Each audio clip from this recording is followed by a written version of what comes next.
if you watch a lot of old violin players, which is something I really like to do, you're going to notice after a while that their technique is just slightly different. Here we have a picture of Nathan Milstein, and then Roger Ritchie, Fritz Kreisler, Joseph Szigeti, and Heinrich Gehring. Now, if I were to ask you, what links in all of those pictures, those very, very different players together? And you had answered, well, obviously, it's the very high thumb position that they all use in their left hand. Well, then I'd say you'd be exactly correct. You don't really see that used anymore. And today, though, I'm going to explain to you here at Murphy Music Academy exactly how the thumb position works and how you can start using it yourself.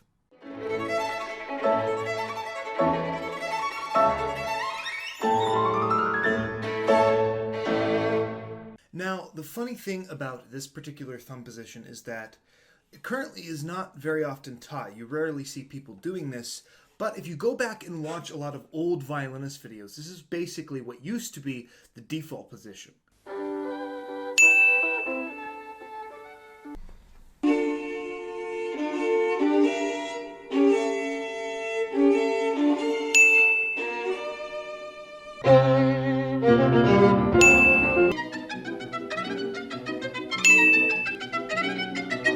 Now, with the advent of things like shoulder rests and shoulder pads, and of course the ubiquity of the Suzuki method, which teaches you from the very start to hold the violin with your chin and neck instead of with your left hand, this hand position, this thumb position, seems to have fallen out of favor. I think a lot of that has to do with it's a lot more difficult to teach, as well as the fact that it is the most hand-dominant position.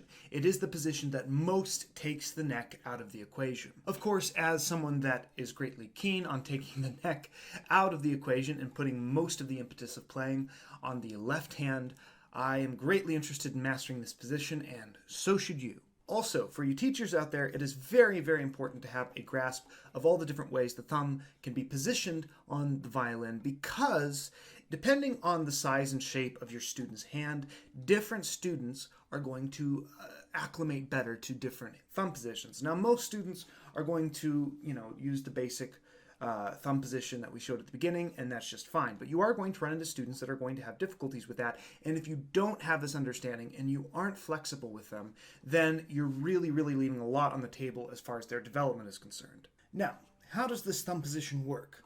Well, most of you probably learned what I consider to be sort of the default or most basic thumb position, which is you have two major touch points on the violin. Also, this is the one that I teach to everyone right off the bat until I decide that they need another thumb position, where the first touch point is here at the base of the first finger right here, and then the other one, so the violin goes right here, and then the thumb just comes over and touches right above this top knuckle where the nail is. Now, the high thumb position is much the same in that the first touch point is still here at the base of the first finger. However, instead of above this first knuckle where the nail is, instead you go below and make the touch point this middle bone right here. Now, of course, the main difference between sort of the low thumb up here next to the nut and the high thumb, which comes over a little bit more here towards the middle of the hand, usually between the first and second fingers right here, is that the position, the functioning of the fingers is a little bit different. So in the more basic thumb position, we kind of just create this little wedge. We're not squeezing or pinching this way, but we create this little wedge,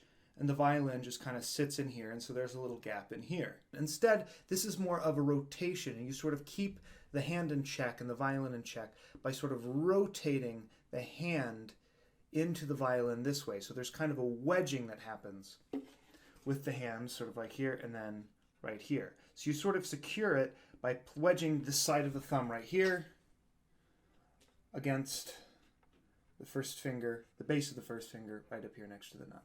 Now what this does is make the main support of the violin this bone right here. So the fingers are basically working opposite that bone, and it's the most kind of just natural sort of closing motion that you would have in your hand like this. And this rotation basically just keeps the violin from falling into this crevice here, into the webbing here, which, by the way, some of these videos, it actually looks like, when I first tried this, I thought that that's what people were doing. I thought they were just letting the violin sit in the webbing. That is exactly not what you're supposed to do. Whatever you do, if the violin ends up just sitting in right here, you're going to have a really bad time. Do not do that. Always think of yourself as having sort of a rotation between here and sort of support the violin like this.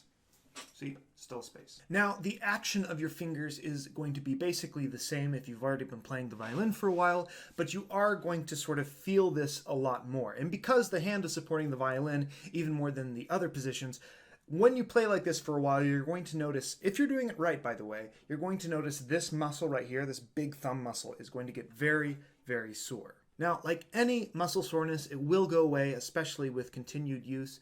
But I wanted to let you know that so you don't freak out and think you're doing something wrong or think that this is dangerous or think that you're hurting yourself. Now, let's go into how to practice this. You should start in first position and just maybe with some basic like Sevchik exercises, just like open, 1, 2, 3, just stuff like that. And so what you're going to find is you're going to kind of place, here's the thing about this, the thumb actually comes up a little bit higher, it comes up more towards the middle of the hand, sort of between, for me at least, the first and the second finger. And the fingers get a lot more sort of downward motion, a little bit more curved than normal. So just hold the violin up like this. It's good if you try this with no shoulder rest. I often use actually a pad under my shirt. Whenever I practice this, I don't do anything because I want to feel this in my hand completely. So you can just leave it here. You can even take your chin off. Just hold the violin up. Make sure you've got that nice rotation there. And just practice doing this. Now, of course, in that last clip, you will have noticed that I only used my first 3 fingers. Obviously, that is where everyone starts. And the reason I didn't go ahead and use the 4th finger is because there's a special aspect to this thumb position. And if you watch closely at some of the older players, you will see this happening a lot, is that instead of, which is what I do whenever I play sort of in my default position, instead of sort of pivoting, which I talked about earlier, instead of having pivoting, so I can sort of pivot underneath to get to the 4th finger, the thumb then actually just slides around this way. So this is a really neat feature of this type of thumb position because when we sort of place the thumb around the pad, this is much stickier. This is meant to sort of grab onto things. That's what it's there for. But this skin right here is much, much, much, much slicker. So it's actually very easy to sort of move it around, and you can kind of move it up and down like this, depending on what finger you're playing. So sort of the higher finger that you go, the more you sort of move your thumb this way. So, and you can still get a nice curved 4th finger on that thumb position.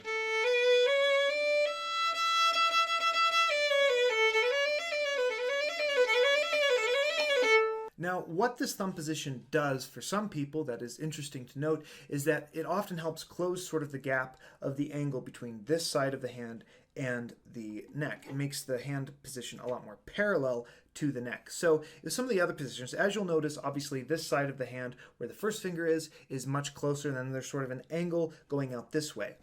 Some students, especially maybe those with shorter hands or maybe decreased flexibility for whatever reason, have trouble reaching for their 4th finger in some of the other thumb positions. What this does is it really helps them bring the hand a lot closer, this side of the hand a lot closer to the neck. So once they learn sort of how to manipulate their thumb around and learn sort of a new hand frame with this, that's what I'm learning, sort of the hand frame is slightly different, it may be easier for them to hit their 4th finger and hit a nice rounded 4th finger. One thing you'll notice while practicing this, besides, sort of the manipulation of your thumb to be able to play the different fingers, is that once you get basically past first position, especially if you're doing something with a lot of vibrato, you're going to actually leave this touch point and almost support the violin entirely on this bone here. So if here in first position,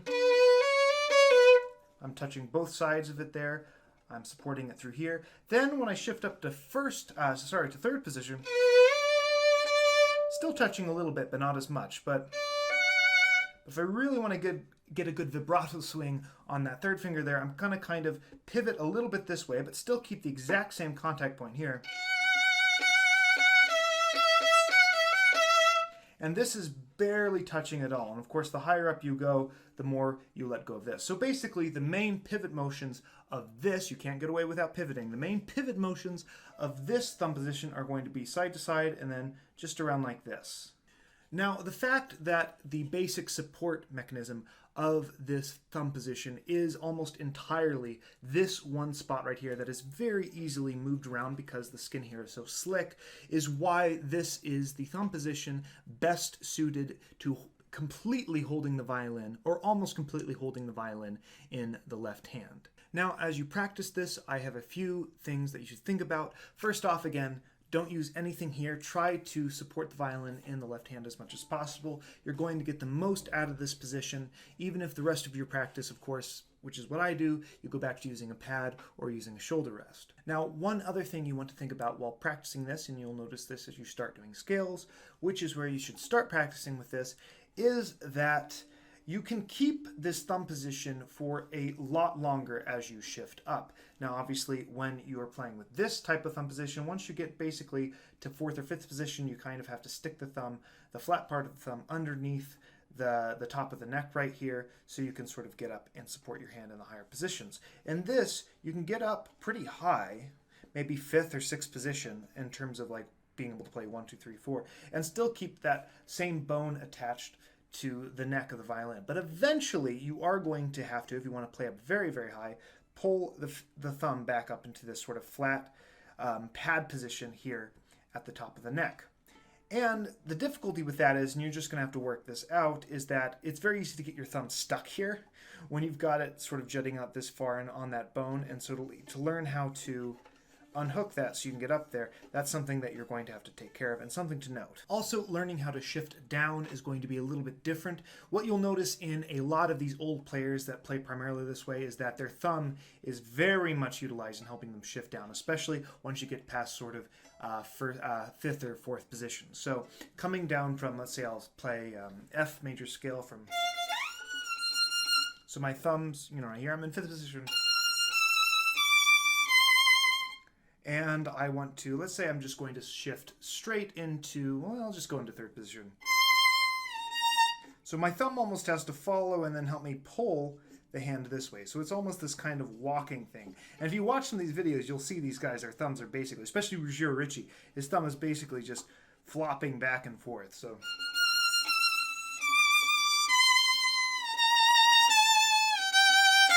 and I am using these slides for exaggeration. Obviously, you want to try to make your shifts as clean as possible. Now, that is basically it for that high thumb position and sort of how to do all the mechanics of that. You can go and practice it yourself and see how you like it.